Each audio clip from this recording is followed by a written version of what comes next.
श्रीप्रियाय श्री ओम नमः शिवाय। ओम जय जय जय नमस्तु नमस्तु नमस्तु। मंगलम भगवान वीरो मंगलम गौतमो गणी मंगलम कुंद कुंदाद्यो जैन धर्मोस्तु मंगलम। सर्वमंगल मांगल्यम सर्वकल्याणकारकम शरणां सर्वधर्माणां जैनं जयतु शासनं जैनं जयतु शासनं जैनं जयतु शासनं। नमस्मै साराय स्वानुभूतिया तथास्ते चित्स्वभावाय भावाय सर्वभावान्तरस्य सर्वभावान्तरस्य सर्वभावान्तरस्य।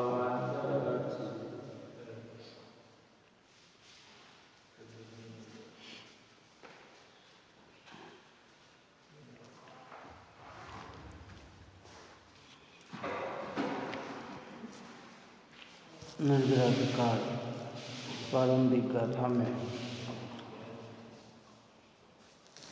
द्रव्य निर्जरा के स्वरूप की चर्चा करते हुए आचार्य कुलगुरु ने कहा कि चेतन अचेतन द्रव्य का उपभोग इंद्रिय समूह से जो जो करे सददृष्टि वह सब निर्जरा कारण बने।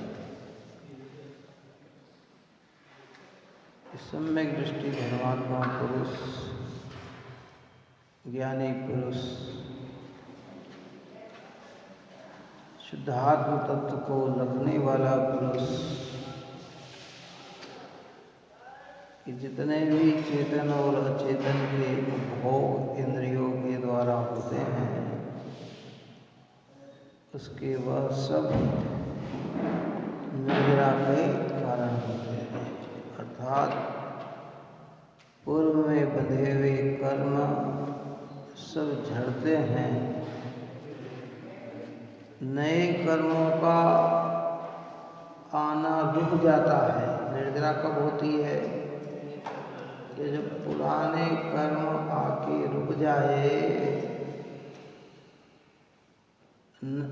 जब नए कर्म आना रुक जाए और पुराने कर्म झड़ने लग जाए उसका नाम है निर्जरा।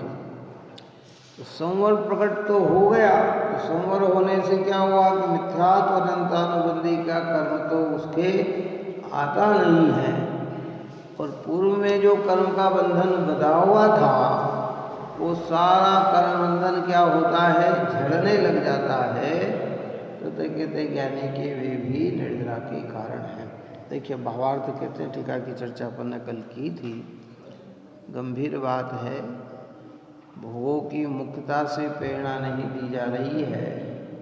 ज्ञानी भोग के प्रसंग में भी अपनी आत्म साधना कैसे करता है उसकी चर्चा है और उस आत्म साधना के बल पर वे उदय में आए वे कर्म भी झड़ते हैं। देखो क्या कहते हैं, सम्यक दृष्टि को ज्ञानी कहा है और ज्ञानी के राग देश मोह का अभाव कहा है। क्या कहा कि सम्यक दृष्टि को ज्ञानी कहा और ज्ञानी वही होते हैं जिन्हें राग देश मोह का अभाव हो, है ना। अब यहाँ पूर्ण ज्ञान की अपेक्षा बात नहीं है। यहाँ ज्ञानी का मतलब है सम्यक दृष्टि, पूर्ण मतलब मोह राग देश का अभाव मतलब मिथ्यात्व का और अनंतानुबंधी राग देश का जिनके अभाव है वह क्या कहलाते हैं, ज्ञानी कहलाते हैं। अगर संपूर्ण मोह राग देश के अभाव से ज्ञानी कहलाएंगे तो वो कौन कहलाएंगे? वो सम्यक दृष्टि नहीं कहलाएंगे, वे तो अरिहंत कहलाएंगे, वे सिद्ध भगवान कहलाएंगे। है ना, समझ में आया? लेकिन नीचे की भूमिका में उन्हें मोह राग देश का अभाव कहा, तो मोह यानी मिथ्यात्व, मिथ्यात्व यानी शरीर में हूँ, इंद्रिया में हूँ, मन वाणी में हूँ, ये मेरी है, मैं इनका हूँ, ये बाह्य पदार्थ मेरे हैं और मैं इनका हूँ, मेरा सुख इनमें बसा हुआ है, ऐसी मान्यता का जिनने त्याग कर दिया उसका नाम है मोह का त्याग। और जगत के प्रत्येक पदार्थ अपने स्वभाव मात्र ही है, कोई अच्छा नहीं है, कोई बुरा नहीं है। इस प्रकार की आस्था जिसके हृदय में बस गई उसका नाम है अनंतानुबंधी कषाय का अभाव। इसलिए सम्यक दृष्टि विरागी है, यद्यपि उसके इंद्रियों के द्वारा भोग दिखाई देता हो तथापि उसे भोग की सामग्री के प्रति राग नहीं है। क्या कहा? तो ज्ञान की अपेक्षा बात करी और दृष्टि की अपेक्षा बात करी। क्या कह रहे हैं कि यद्यपि उसके इंद्रिय के द्वारा भोग दिखाई देता हो, ये तो हो गई ज्ञान की अपेक्षा बात। जानने में तो क्या दिख रहे हैं? ये भी खा रहे हैं, पी रहे हैं, लेट रहे हैं, सो रहे हैं, वस्त्राभूषण पहन रहे हैं, मकान दुकान चला रहे हैं, रह रहे हैं, चक्रवर्ती जैसे पुरुष ऐसा कर रहे हैं, तथापि उनके भोग की सामग्री के प्रति राग नहीं है। फिर भी क्या है कि उसके प्रति राग नहीं है। क्यों राग नहीं है? कि वे जानते हैं कि ये वस्तु अलग है और मेरा चैतन्य भगवान आत्मा अलग है। क्या? वह जानता है कि वह भोग सामग्री परद्रव्य है, मेरा और इसका कोई संबंध नहीं है, कर्मोदय के निमित्त से इसका और मेरा संयोग वियोग है। क्या जानता है? ये सब भोग सामग्री परद्रव्य है, कर्मोदय से संयोग और कर्मोदय से वियोग, ये इसकी दशा है। देखो हमें क्या लग रहा है कि हमने जो इच्छा की वो चीज़ प्राप्त हो गई, हमने उसका भोग कर लिया। अरे ये सब आँखों से दिखता कुछ और है और होता कुछ और है। बिना कर्मोदय के ये जीव कितनी इच्छा कर ले तो एक परमाणु को भी नहीं भोग सकता है। कितना इस संसार में कितने ही जीव ऐसे हैं कि जिनकी कल्पना में बहुत सारी चीज़ें हैं लेकिन कुछ भी प्राप्त नहीं हो पाता, और कई जीव ऐसे हैं कि जिनकी इच्छा कुछ भी नहीं है और इच्छा से अधिक प्राप्त उन्हें हो जाता है। क्यों? हमें लग रहा है कि देखो भाव हमारा, हमने ये किया, हमें लग रहा हमने कमा लिया पैसा इसलिए हमारी सब, अरे ये सब व्यवहार है। पैसा होकर भी आदमी भूखा है, कर्म का उदय आ जाता ना। क्या समझ में आया? कोरोना काल ने सबको सब समझा दिया कि पैसे देने पर भी इलाज नहीं हुआ। बात समझ में आ रही नहीं? पैसे खर्च करने पे भी कई जगह वस्तु नहीं पहुंच पाई,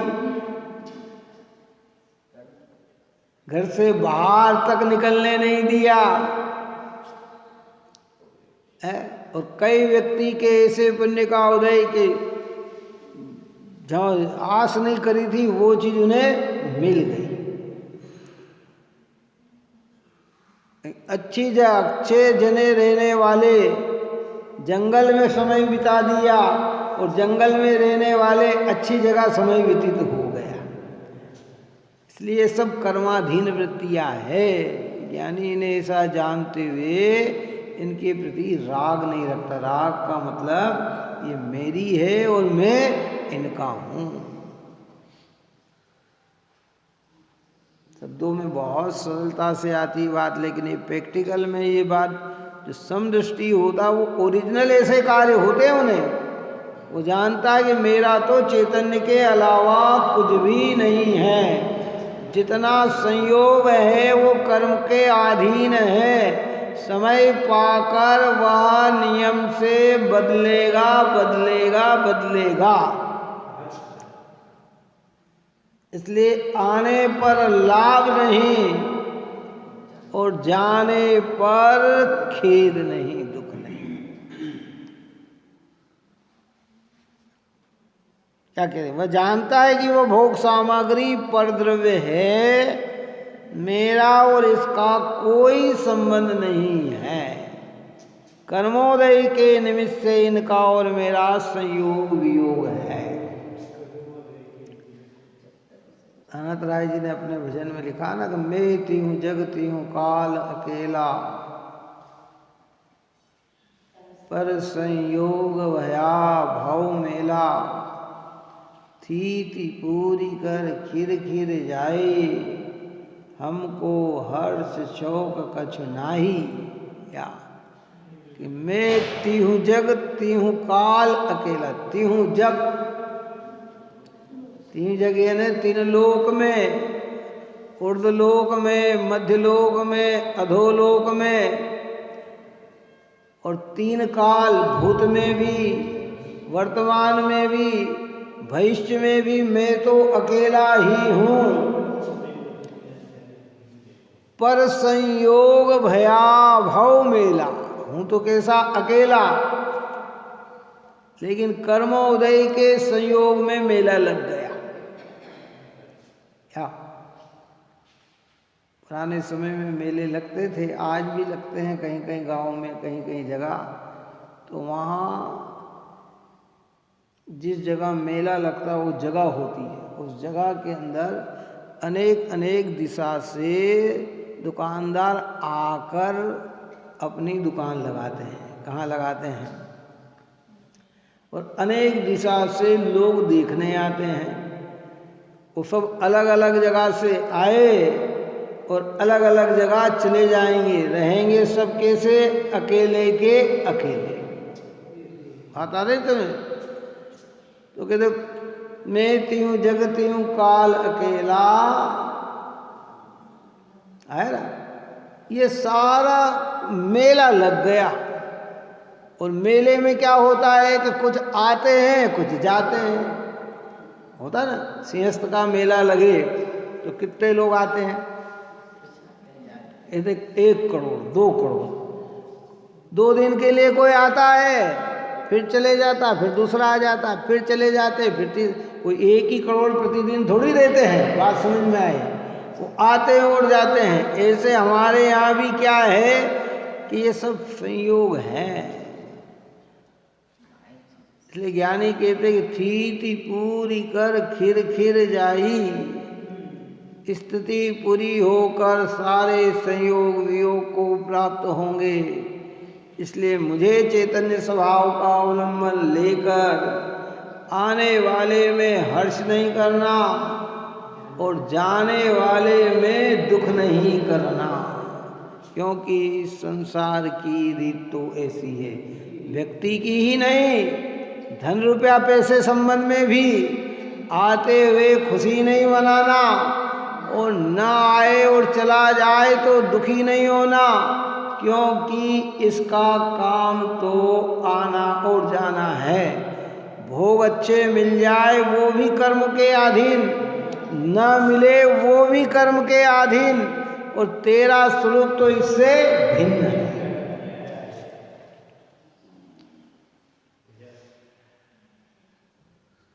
कबीरदास ने एक बहुत अच्छा दोहा लिखा कि बेटा जाया तो क्या हुआ, काहे बजाए ढोल।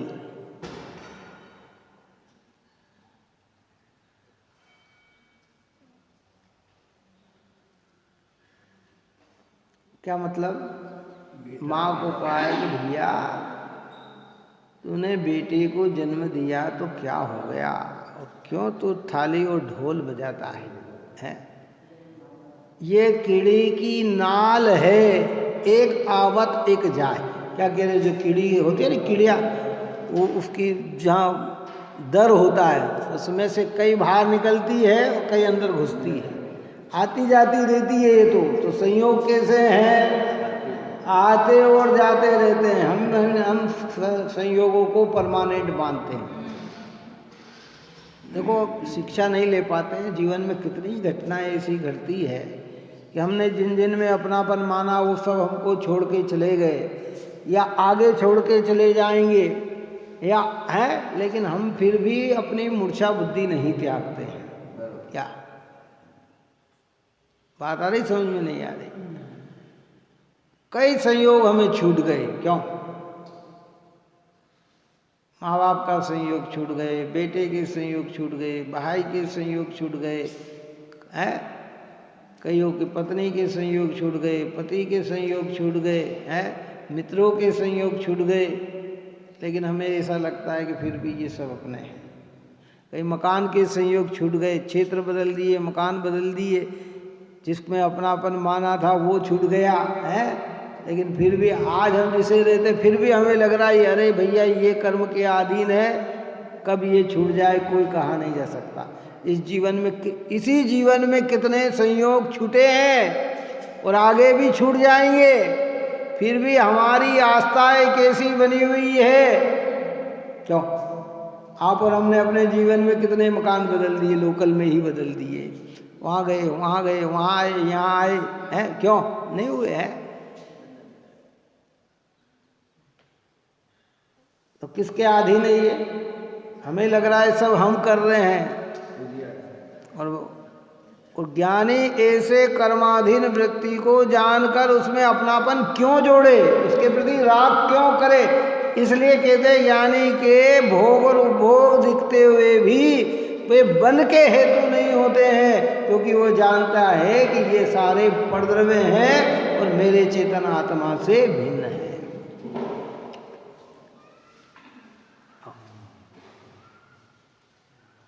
जुगल जी ने अपनी पूजा में लिखा ना, बोलो क्या लिखा? जग में जिसको निज कहता मैं, वह छोड़ मुझे चल देता है। मैं आकुल व्याकुल हो लेता, व्याकुल का फल व्याकुलता है। मैं शांत निराकुल चेतन हूँ, हे मुक्ति रामा सहचर मेरी। यह मोह तड़क कर टूट पड़े, प्रभु सार्थक फल पूजा तेरी। ये मोह यानी मिथ्यात्व का भाव, ये मेरे और मैं इनका, कि प्रभु ये मैं आपकी पूजा का फल सार्थक तभी होगा जब मेरी ऐसी आस्था बन जाए, मेरा मोह टूट जाए। जनवाणी तो के थक गई, लेकिन हमारा अपनत्व इतना सा भी नहीं टूटता है। हमें लगता बस यही, मेरी पत्नी, मेरे पुत्र, मेरे भाई, मेरे बंधु, मेरे मकान, मेरे दुकान, मेरा है, मेरा सोना, मेरा चांदी, मेरे ये, मेरे ये, मेरे ये, मेरे ये, कि मेरे मेरे मेरे मेरे करते करते पूरा जीवन बीत गया। क्यों? बकरी के पेट में चला जाए। जिसने अपने को नहीं जाना, पर को अपना माना, मैं करता चला रहा, दुख ही पर दुख ठाना। क्यों? मरते भी मैं और जन्मते भी मैं, कि भैया मैं का मतलब ही ये है कि तू मोह से ग्रसित होकर, क्यों ज्ञानियों के भोग उपभोग निद्रा के हेतु बन जाते हैं कि उन्हें भेद ज्ञान के बल पर अपना शुद्धात्मा एक तरफ और जगत के सारे पदार्थ एक तरफ, जगत के सारे पदार्थ कर्माधीन और मेरा चेतन, मेरा स्व अस्तित्व स्वाधीन।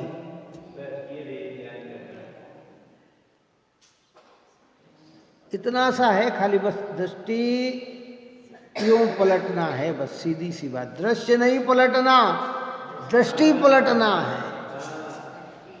मकान वही रहेगा, दुकान वही रहेगी, परिवार वही रहेगा, इष्ट मित्र वही रहेंगे, लेकिन अभी हमें इसमें मैं पना बना हुआ है, फिर लगेगा कि ये सब परद्रव्य है।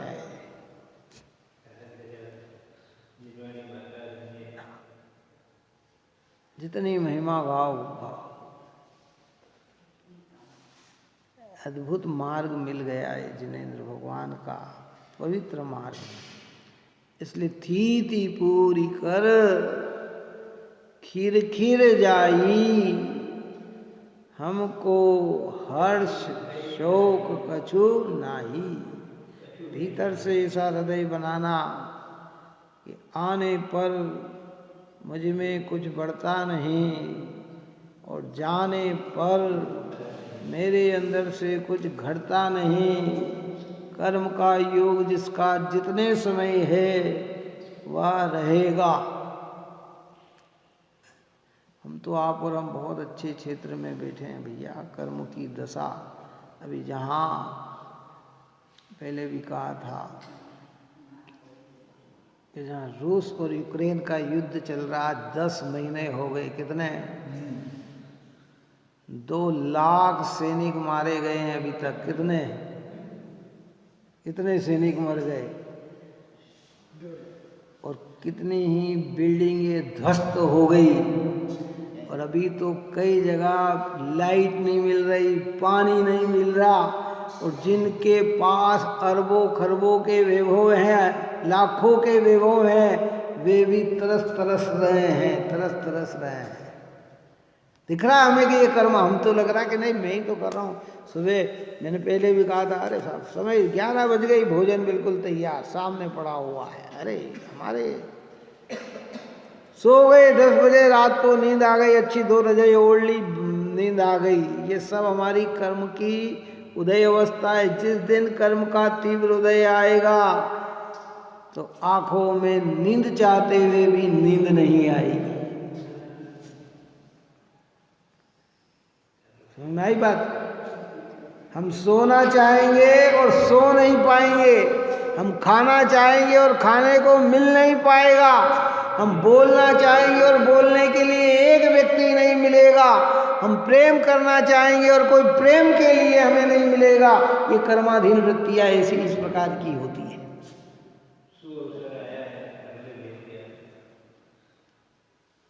हमें लग रहा सब मेरा, मैं जैसा चाह रहा हूँ वैसा हो रहा है, मैं जैसा कर रहा हूँ वैसा हो रहा है। कि ये नहीं, इसको कर्णानुयोग कहता है कि भाई तुमने पूर्व में जबरदस्त कोई पुण्य का उदय किया तो तुम्हें ससमय यथेष्ट स्थितियाँ अनुकूलता की मिली है, लेकिन जिस दिन तुम्हारे पाप का उदय आएगा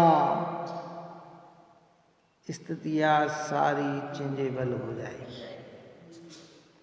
तो भैया ऐसे फिर हम अच्छे कर्म करें कि कभी हमारे पाप का उदय ही नहीं आए, कि बिल्कुल बढ़िया अच्छे कर्म करते रहो।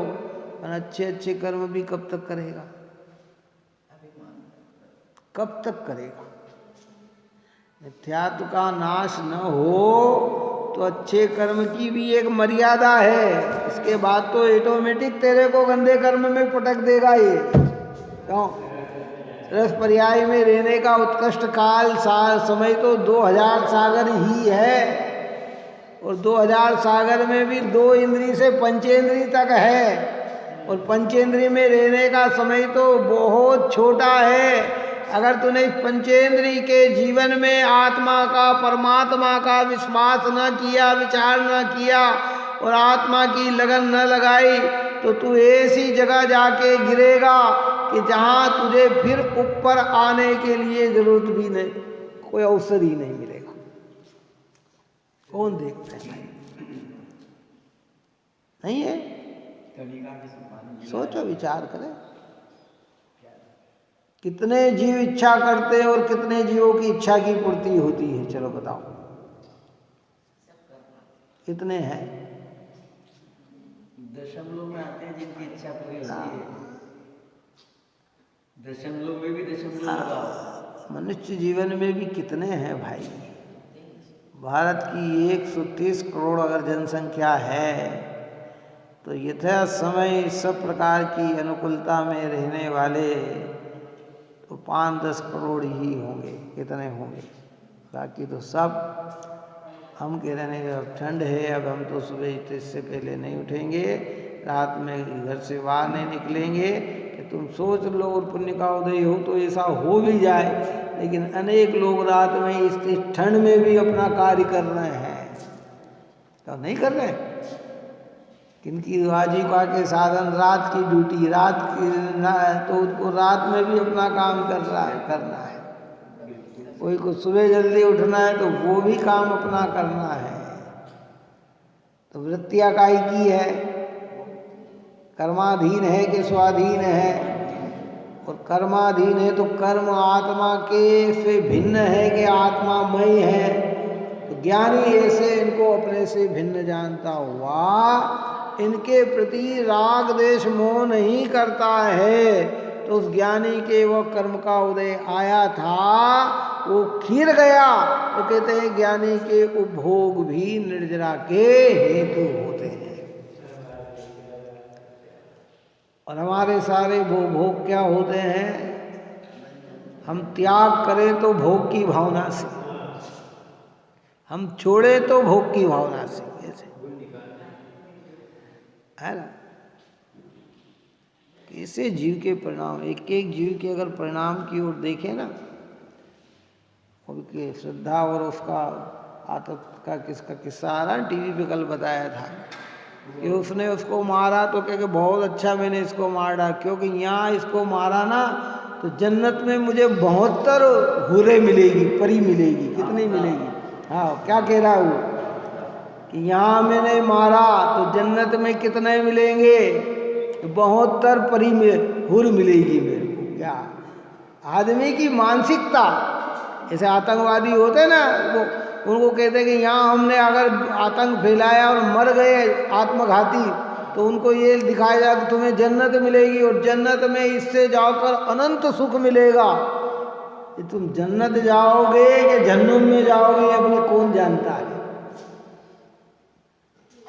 ऐसे हमें भी लगता है कि अरे साहब ये करेंगे तो ये, इसी भावना से धर्म में भी लग जाते हैं। पुण्य स्वर्ग में जाएंगे, इससे ज़्यादा चीज़ मिलेगी, भोग मिलेंगे, सामग्री मिलेगी।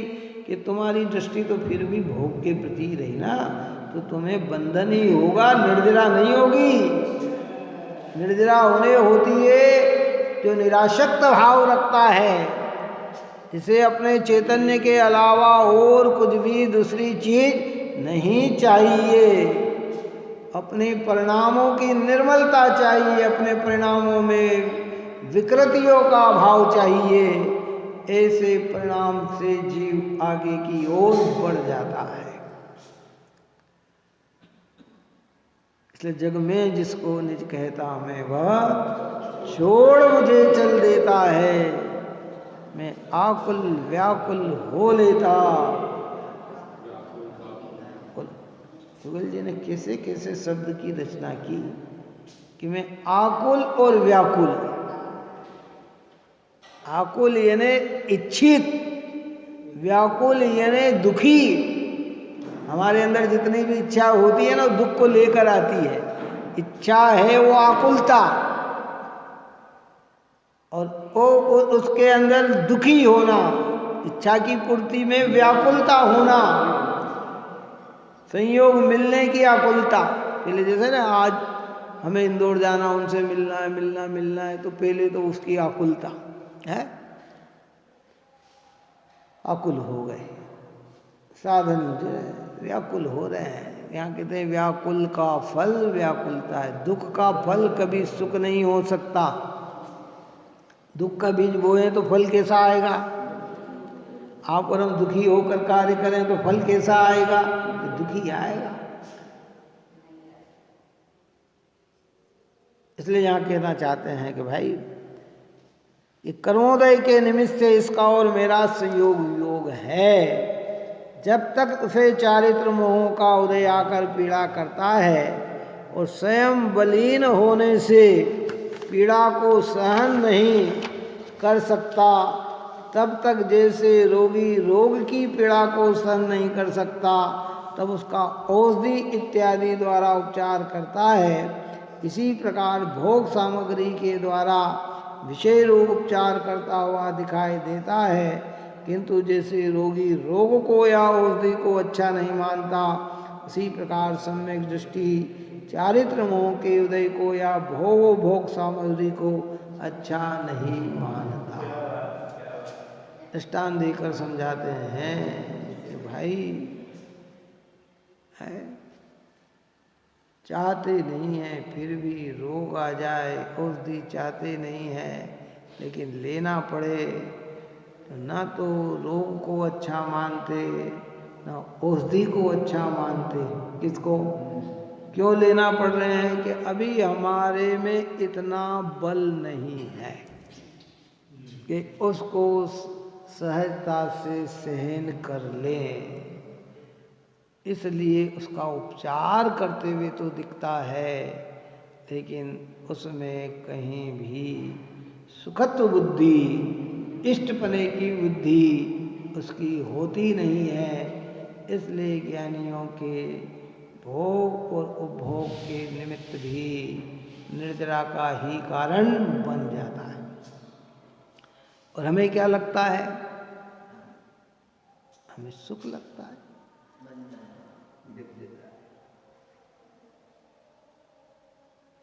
विचार करें, इन बातों का चिंतन मिले। अकेलेपन महसूस करो सब लोग, सब प्रकार की आस्था को हटा दो।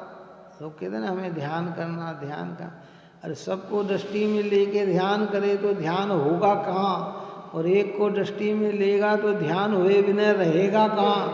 क्यों है? हम बैठे एकांत में, कई जगह ध्यान केंद्र बनते हैं, ध्यान केंद्र बनते हैं, क्या है कि अंदर चले गए तो बाहर सबसे तो हट गए तुम। कहाँ से? अंदर ध्यान केंद्र में घुस गए, सब चीज हट गई, बिल्कुल शांत वातावरण में बनाया गया और शांत जगह बनाया गया। महावीर जी में बना ना ध्यान केंद्र है, और भी बहुत सारी जगह बने हैं, बनाया बिल्कुल बिल्कुल कि सब तरह से है। निमित्त तो सब हट गया, लेकिन मन में उथल पुथल मच रही है, तब तेरा ध्यान लगेगा कैसे है?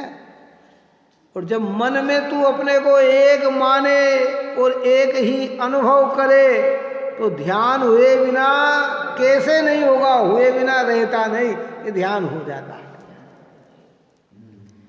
एक बार विचार करो शांति से, मेरे चैतन्य के अलावा मेरा कुछ भी नहीं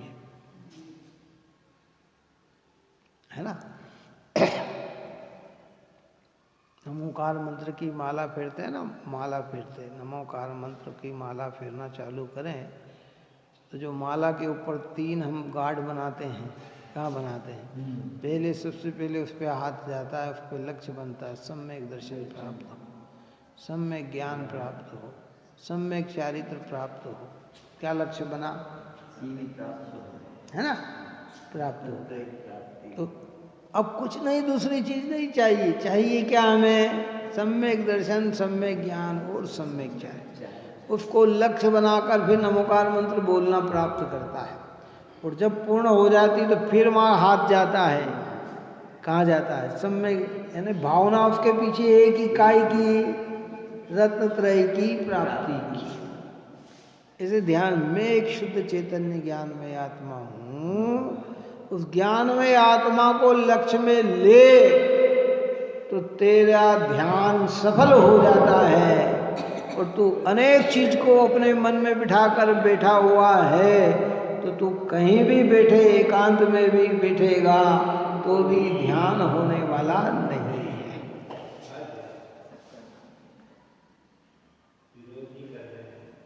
क्या कहते समझो भाई? सम्यक दृष्टि की महिमा गाई मतलब मोक्ष मार्ग की महिमा है। मुनिराजों की महिमा मोक्ष मार्ग की महिमा है, भगवान की महिमा मोक्ष की महिमा है। भगवान की महिमा काय की महिमा है? मोक्ष की है।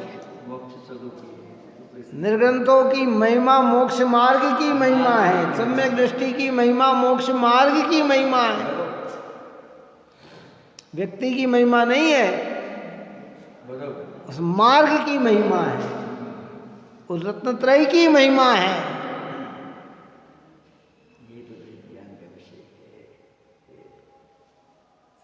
आना चाहिए, लगना चाहिए। करे सबको मन में बिठाया और एक को मन में ना बिठाया तो कुछ भी नहीं मिलेगा, और एक को मन में बिठा लिया तो सब मन से उतर गए, सब कुछ मिल जाएगा।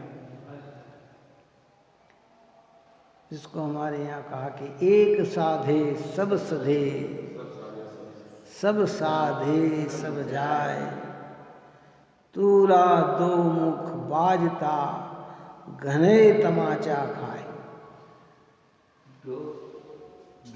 ढोल जो है ना, तूरा है ना ढोल, दो ही तरफ से बजता है, तमाचा ही खाता है और क्या करता है, बस पिटाता है वो तो। और एक की साधना में सबकी साधना छिपी हुई है।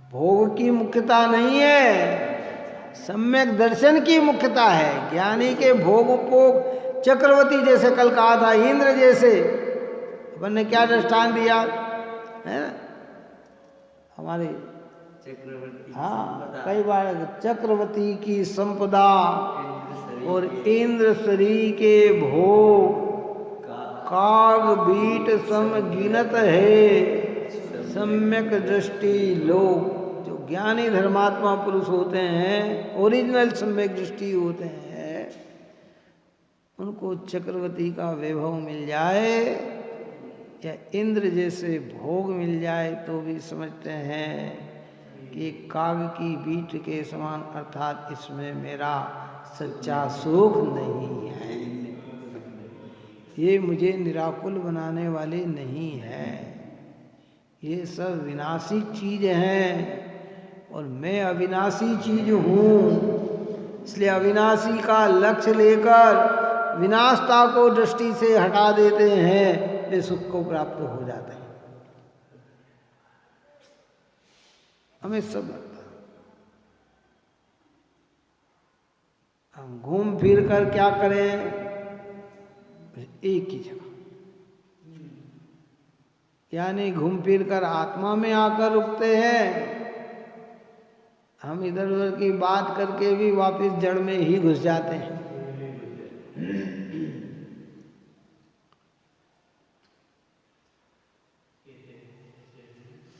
भोगो भोग सामग्री को और निश्चय से तो ज्ञातत्व के कारण सम्यक दृष्टि विरागी उदयागत कर्मों को मात्र जान ही लेता है। और निश्चय से देखा तो जाए तो यानी ज्ञातत्व भाव प्रकट हो जाने से, ज्ञातत्व बुद्धि प्रकट हो जाने से वह विरागी होकर जो उदयागत कर्मों को मात्र जान ही लेता है। क्या करता है? जान ही लेता है। ऐसे सम्यक दृष्टि धर्मात्मा के अनेक दृष्टांत, रामचंद्र जी का दृष्टांत है। रात को क्या हो रहा, शाम को घोषणा हुई कि कल सुबह राज्याभिषेक, और रात में स्थिति बदल गई। सुबह कहाँ पहुँच गए कि वन, लेकिन दोनों ही दृष्टि में भाव कैसे रहे? समभाव, समता का। तो भोजन की थाल पे बिठाया गया, कोर तोड़ने के पहले ही अपमान कर दिया गया, उठा दिया गया, तो भी दोनों दशा में समभाव, समता, ये ज्ञानी की महिमा। मैना सुंदरी को कोड़ी पति से शादी कर दी गई, किंचित सल नहीं। क्यों? जब श्रद्धान की बात आई ना, पिता ने पूछा जो भाग्य में, मेरे करने से कि तेरे भाग्य से कि नहीं, मेरे भाग्य में जो कुछ, क्योंकि जिनवाणी पढ़ने के बाद और जिनवाणी सुनने के बाद तो बेटा पुत्र माता पिता भाई बंधु व्यवहार में होते हैं, निश्चय में तो सब आत्मा होते हैं। और आत्मा को उससे परमात्मा की वाणी पे भरोसा होता है कि जिस जगत का प्रत्येक जीव अपने ही कर्मोदय से सुख और दुख पाता है, कोई किसी के नहीं कि मेरे कर्म का फल तुम भोगती हो कि नहीं पिताजी, सब अपने अपने कर्म का। अच्छा ऐसा है, चलो कोटीपति से शादी कर दी। उसे मालूम था कि ये कोटि भट्ट है, तद्भव मोक्षगामी है, क्यों? लेकिन भाग्य में स्वीकार किया, श्रद्धा इतनी मजबूत।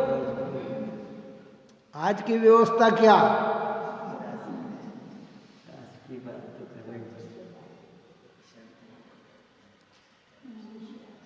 लौकिकता में एक व्यक्ति ने ऐसा चर्चा की गई कि देखो बेटियां आज की अपनी पसंद का लोहार ढूंढ ले, सुतार ढूंढ ले, हल्की जात का ढूंढ ले, गरीब ढूंढ ले, काला ढूंढ ले, तो सब मंजूर। और पिताजी ढूंढ के दे अच्छा तो क्या नहीं, इनमें तो अब इसके यहाँ तो मकान में कमी है, अभी तो इनके पास ये नहीं है। माँ इतना विचार बनाते हैं, क्या बनाते हैं? जिनके परिवार का पता नहीं कि हम जाएंगे तो कहाँ ठहराएगा, उसका मकान तक नहीं देखा है, और वहाँ शादी करने के लिए तैयार, अपनी मर्जी का वहाँ तैयार। और पिता सब अनुकूल, जाके परिवार जाके देख के आए, यहाँ घर कैसा है, ये कैसा है, व्यापार कैसा है, भाई कैसे हैं, बंधु कैसे हैं, रिश्तेदार कैसे हैं, तो उसको उसके लिए तैयार नहीं।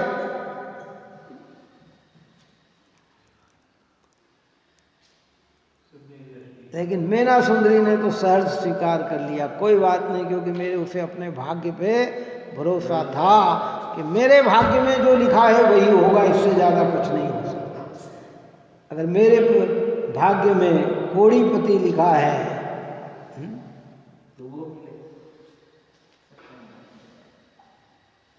और जब भाग्य का उदय अनुकूल हुआ तो कोटीपति भी क्या हो गया?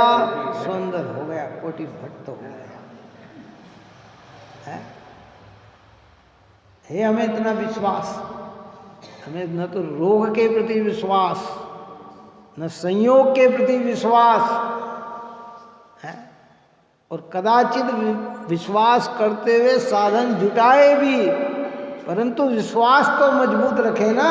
ये चारित्र मोह के उदय में कार्य दिखते भी है, परंतु दृष्टि में तो विषय वो ही बना रहता है ना कि ये सब परद्रव्य हैं, ये सब मेरे नहीं है।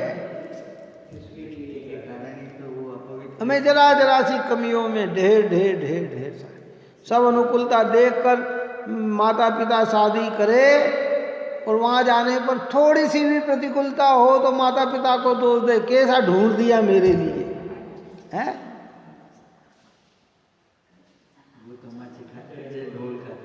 समझ में आ रही बात के नहीं आ रही?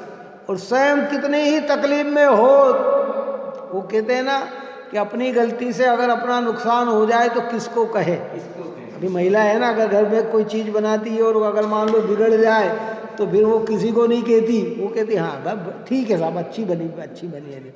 और दूसरे में जरा सा भी नमक कम हो जाए, जरा सी मिर्ची कम हो जाए, है तुमने ध्यान नहीं दिया, मिर्ची कितनी डाल दी, कितना कर दिया। ऐसे ही अपनी गलती से सब हो जाए तो भी वहाँ सुपना दिखाते हैं, अरे नहीं साहब मैं तो बहुत अच्छा हूँ, भले खाने को घर में नहीं मिल रहा हो है।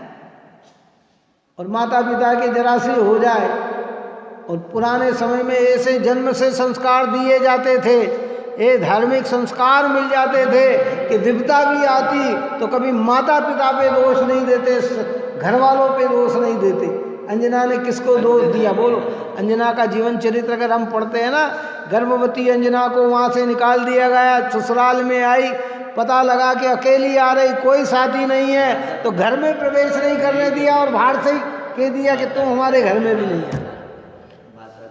तो बोलो किसको दोष दिया? स्वयं अपने इसलिए तो वो सती कहलाई। क्या कहलाई? सती है। आज का जीवन ऐसा नहीं है। फिर भी सोच समझ विचार चिंतन मनन, ये जिनवाणी कहती है सब कर्मा। और जब कर्म का उदय, और कर्म के उदय को बदलने में भी देर नहीं लगती है, निर्वांचक भाव से देव शास्त्र गुरु की आराधना में जीव लग जाए तो परिस्थितियाँ भी चेंज होने में देर लगती नहीं है। लेकिन वे चेंज अनुकूल भी हो जाए तो भी उसमें फिर रिझाते नहीं है। रिझाते कहाँ हैं कि अपने गायक भाव में रिझाते। वातावरण भी बाहर का बदल जाता है, क्योंकि वे धर्म का पुण्य भाव का धर्म करत संसार सुख, धर्म करत निर्वाण, और धर्म पंथ साधे बिना नर तिर्यंच समान। धर्म का फल, पुण्य का फल, संसार की सामग्री की अनुकूलता मिल जाएगी है। अंजना को 22 साल तक तकलीफ आई, कितने साल तक है, और 22 साल के बाद जीवन कैसा जिया उसने? बहुत ही अनुकूलता में जिया। लेकिन वो 22 साल ने उसे संसार की इतनी विरक्तता दिखा दी थी कि उसे लग गया था कि संसार में सुख नहीं है।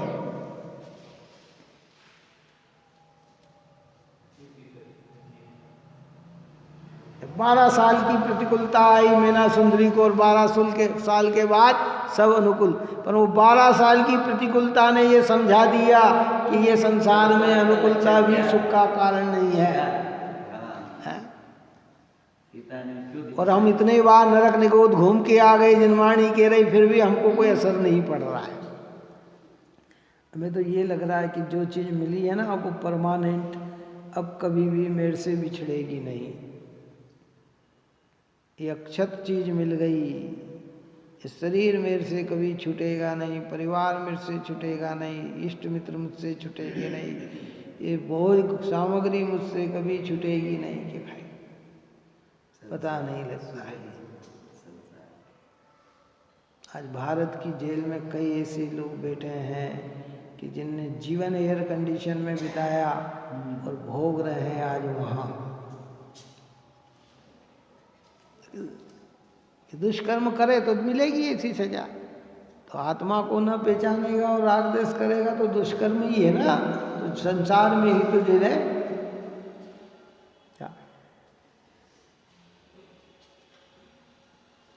उसके प्रति उसे राग द्वेष मोह नहीं है। इस प्रकार राग द्वेष मोह के बिना ही उसके फल को भोगता हुआ दिखाई देता है, तो भी उसके कर्म का आश्रवन नहीं होता। कर्म आश्रव के बिना आगामी बंधन नहीं होता, और उदयागत कर्म तो अपना रस देकर खीर जाते हैं। कौन सा आश्रव नहीं होता? मिथ्यात्व और अनंतानुबंधी। इतना ही लेना, इतना लेना। हाँ, संपूर्ण आश्रव नहीं होता ये बात नहीं, लेकिन अनंत संसार का कारण जो मिथ्यात्व है उसका आश्रव उसे नहीं होता। क्या? क्योंकि उदय में आने के बाद कर्म की सत्ता रह ही नहीं सकती। जो कर्म उदय में आ गया ना है, अब वो तो खिरेगा ही, उसकी सत्ता रह ही नहीं सकती, वो तो निकल जाएगा। और रागादिक भाव से पुनः कर्म बन जाता है, लेकिन जब नया रागादिक है नहीं तो कर्म का बंधन है नहीं। कर्म का बंधन नहीं है तो ये कर्म का बंधन नहीं हुआ, अर्थात संवर हो गया, और वो पुराना कर्म झड़ गया, अर्थात निर्जरा हो गई। उद्रव्य कर्म की निर्जरा हो गई। बिल्कुल ऐसा अद्भुत मार्ग जिनागम में है, अद्भुत मार्ग। ढोल बजा के नाचो ऐसा मार्ग है जिन मार्ग का, पवित्र मार्ग। ढोल का मतलब खुशी से। हाँ, हृदय प्रसन्न चित्त हो जाना चाहिए हो इन बातों की। तो मुझे खबर मैं उदयागत संयोगों में अपनापन मानकर मिथ्यात्व के साथ अनंत अनंत अनंत बंधन को प्राप्त हो रहा हूँ। और धन्य है वे ज्ञानीश्वर, ज्ञानी समदृष्टि धर्मात्मा व्रती मुनिराज के अनंत उदय में भी वे उसमें परिणमते नहीं है। मुनिराज को आहार में अच्छी से अच्छी चीज मिल जाए, क्या खाते भी आहार भी लेते दिखाई देंगे, लेकिन अभी उनने अपन ने ऊपर में दृष्टांत दिया ना, कैसा ये हिरण की भांति कल्पना भी हो तो 1 मिनट में हाथ छूट जाए।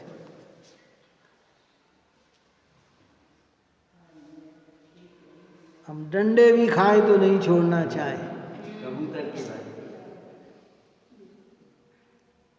हमारी दशा ऐसी। उदयागत कर्म तो अपना रस देकर खींच जाता कि उदय में आने के बाद कर्म की सत्ता रह ही नहीं सकती। इस प्रकार उसके नवीन बंध नहीं होता और उदयागत कर्म की निर्जरा हो जाने से उसकी केवल निर्जरा ही हुई। इसलिए सम्यक दृष्टि विरागी के भोगो भोग को निर्जरा का ही निमित्त कहा गया है। क्या कहा गया? सम्यक दृष्टि के विरागता होने के कारण भोग और उपभोग को निर्जरा का ही निमित्त कहा गया है। पूर्व कर्म उदय में आकर उसका द्रव्य खिर गया, सो वह द्रव्य निर्जरा है। पूर्व कर्म के आकर खिर गया, वो द्रव्य निर्जरा है। नया लिप्त हुआ नहीं, इसलिए बनना नहीं। कला सिखा रही जिनवाणी माता, इसलिए इसको प्रैक्टिकल करो। हम ज्ञानी नहीं है, लेकिन हमें ज्ञानी बनना है, हमें कर्म से छूटना है। बात आ रही समझ में नहीं आई? कुंद कुंद आचार्य अमृतचंद्र आचार्य देव हमें मार्ग दिखा रहे हैं। तीर्थंकर भगवंतों की अद्भुत देशना के बल पर गणधर भगवान ने, गणधर देव ने लिखी द्वादशांग जिनवाणी, और उस द्वादशांग जिनवाणी को बहते बहते बहते कुंद कुंद आचार्य देव ने यहाँ इस रूप प्रभावित की, और वह हमारे जीवन में आना चाहिए।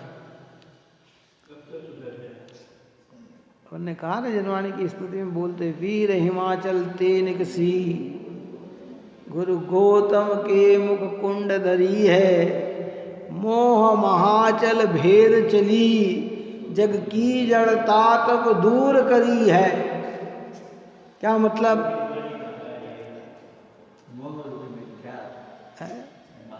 वीर हिमाचल, जैसे गंगा नदी कहाँ से निकली? हिमाचल पर्वत के हैं, तो कहाँ से निकली है? ये जिनवाणी कहाँ से आई? कि भगवान महावीर के हिमाचल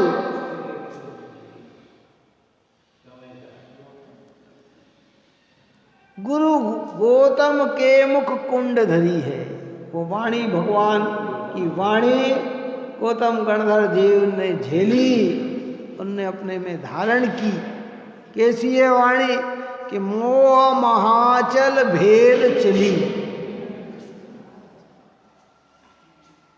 मोह रूपी महाचल पर्वत को भेदती हुई निकली नहीं हिमाचल से, तो कितने ही पर्वत को भेदती हुई, रास्ता बनाती हुई आगे की ओर बढ़ी हुई है।